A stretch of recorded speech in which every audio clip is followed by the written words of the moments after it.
That's the condensed version on how I became domesticated. I'm domesticated now.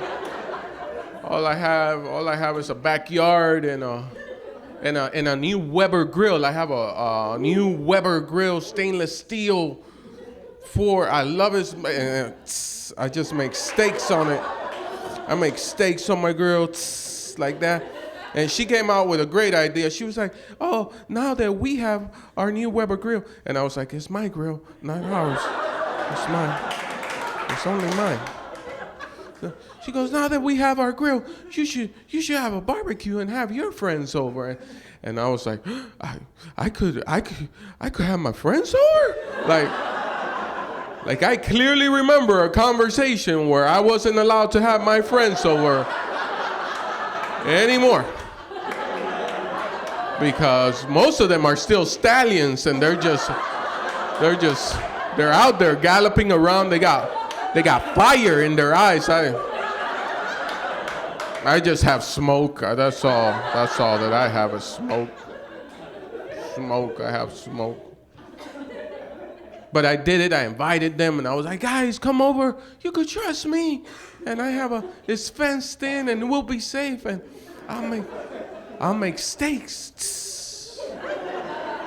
Because when you're a stallion, you go hungry sometimes, you know. And they trusted me. They came over to the house, and I was making steaks. Here's where it got weird. She invited her friends over too, and I was like, oh, that wasn't on the disclaimer. I was clearly not on the contract. It wasn't. But they didn't socialize with us. They just sat there and pointed at us from the back room. They were like, "Oh, look at that one. Look at that one." Right?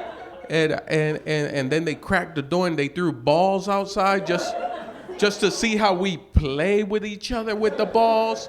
And my friends, they're so used to it. They picked up the ball, started throwing the ball. Yeah, and spiking it, doing it. But I found it weird, and that's when it hit me out of my corner of my eye. I was like, "Tss. This is no barbecue."